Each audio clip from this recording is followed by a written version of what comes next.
Important changes at Chelsea. Team will no longer play at Stamford Bridge. Real shock for fans. Two legends to play for one club. Ronaldo to join Inter Miami and play with Messi. Huge scandal. Disqualification of Real Madrid and Barcelona. Tottenham's new coach. All of this and more in today's episode. Hey everyone, welcome to our roundup of the top football news. Don't forget to hit that like button and subscribe to our channel. If you've already subscribed, let's get started. The future of Cristiano Ronaldo is becoming increasingly intriguing. The Portuguese legend's contract with Al Nassr expires this summer, and he could become a free agent at the end of the season. This opens the door for several interesting scenarios. One of them is a possible move to Inter Miami, the club managed by David Beckham. According to LK Sport, the Portuguese star could sign a temporary contract to participate in the Club World Cup and then return to Al Nassr with a new agreement. Inter Miami already has two players without salary cap restrictions, Lionel Messi and Sergio Busquets, and Ronaldo could become the third such player in the team. Although negotiations have not yet advanced, the idea of uniting Messi and Ronaldo in one team sounds like a dream for many fans. Another option is Ronaldo's return to Real Madrid. The Royal Club is considering signing the 40-year-old striker on a short-term loan, specifically for participation in the 2025 Club World Cup. In addition to Ronaldo, Real Madrid plans to make several more super transfers, including Dean Huijsen, Ibrahima Konate, Martin Zubimendi, and Trent Alexander-Arnold. Where would you like to see Ronaldo? Back in the Real Madrid jersey, or together with Messi in one team? Write in the comments. Tottenham Hotspur's management is currently actively interested in Bournemouth's head coach, Andoni Iraola. Interestingly, the Spanish manager's contract includes a clause of £10 million sterling, and as reported by The Athletic, the London club is ready to meet this demand if Iraola himself agrees to join the Spurs. Bournemouth's success under his leadership has not gone unnoticed, and now this young coach could become a key figure in Tottenham's future plans. Of course, this is not the only option for the Spurs. An alternative to Iraola is Marco Silva, the head coach of Fulham. He also has a clause in his contract, but a smaller one, only £6 million. Whoever becomes the new head coach, both options bring interesting prospects. Iraola could be a breath of fresh air for the team, while Silva has experience and tactical flexibility, which could also be useful. And all this is happening against the backdrop of current Tottenham manager Ange Postecoglou being under pressure. His future directly depends on the team's success, especially in the Europa League. Will he be able to hold on to his position, or will the Spurs go a new way with a new coach? The intrigue only grows. Friends, write in the comments who you would like to see as the head coach of Tottenham, and how do you think these changes will meet the expectations of the fans? Let's discuss the transfer battle for the talented forward Hugo Ekitike, which is unfolding between leading European clubs. Manchester United has actively joined the race to sign the 22-year-old player from Eintracht Frankfurt, who has shown impressive statistics this season: 38 matches, 19 goals, and 8 assists, according to Football Insider. The club seeks to strengthen its attack, especially after concerns about the effectiveness of Rasmus Højlund and Joshua Zirkzee. Eintracht is not going to let go of their forward easily, setting a high price for the transfer, especially after losing Omar Marmoush. Transfermarkt values the player at €55 million.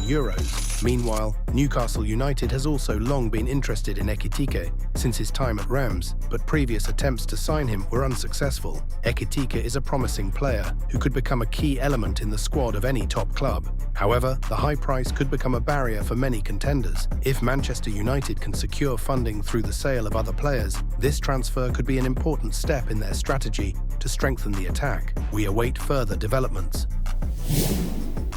Today we will look at one of the most talked about football stories of recent days. UEFA has announced the start of an investigation into the behavior of Real Madrid players after their victory over Atletico Madrid in the Champions League. The focus is on Antonio Rudiger, Kylian Mbappé, Dani Ceballos, and Vinicius Jr. Their actions during the celebration caused outrage among both Atletico fans and the football community. Rudiger, for example, made a gesture that could be interpreted as aggressive, grabbing an opponent by the neck. Mbappé, in turn, was involved in a scandal due to a gesture that many consider obscene. Vinicius Jr. clashed with Atletico fans, demonstratively pointing to the Real Madrid emblem on his jersey, and Ceballos Carlos danced, which could be seen as provocation. These actions led to an investigation that could result in sanctions against the players. But that's not all. Real Madrid's celebration at the Metropolitano was overshadowed by aggressive behavior from Atletico fans, who threw bottles and other objects onto the field. Jude Bellingham was even hit on the head with a bottle, which only underscores the tension of this match. This situation is a vivid example of how emotions can go beyond what is permissible. Players must remember their responsibility to the fans and the football community, and UEFA must ensure a fair investigation. Will there be sanctions? It's a matter of time, but the lesson for all participants is already clear. The scandal surrounding the postponed matchday 27 La Liga game between Barcelona and Osasuna is gaining momentum. After a confident 3-0 victory for the Catalans, the club from Pamplona has filed an official complaint, citing the participation of Íñigo Martínez. The reason? A violation of Article 5 of the FIFA regulations, which stipulates that a player who has missed national team matches due to injury cannot play for his club for 5 days after the national team's last match, unless the federation has granted special permission.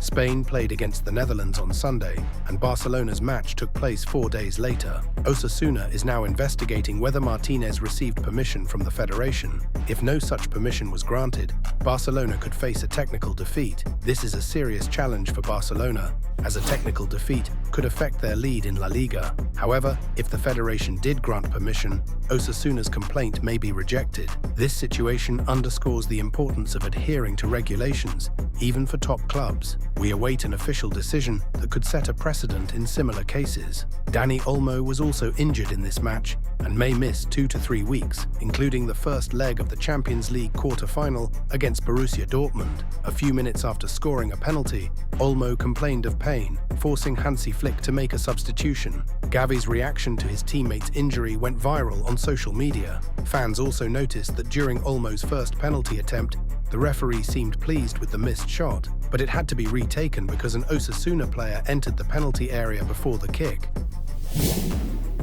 After a crushing 4-1 defeat to Argentina in the 2026 World Cup qualifiers, the future of Seleção head coach Dorival Jr.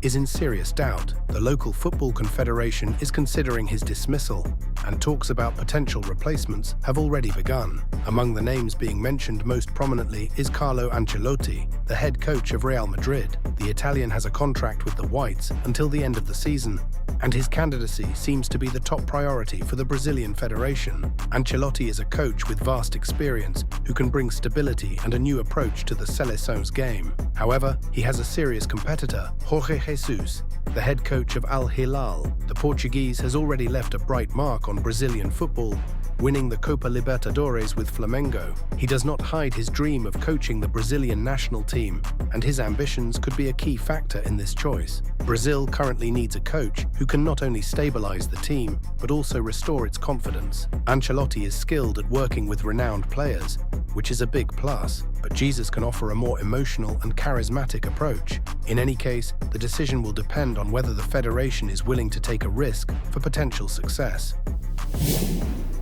Very important changes await London's Chelsea. The club's home arena, the legendary Stamford Bridge, which has served the Blues since 1905, is preparing for a large-scale reconstruction. After lengthy discussions, the club's management, including Behdad Eghbali and Todd Boehly, has finally decided to completely rebuild the stadium. This is an ambitious project that will force Chelsea to play at another arena for 5 to 7 years. 3 stadiums are being considered as possible options for a temporary move: Wembley, Earls Court, and Allianz Stadium in Twickenham.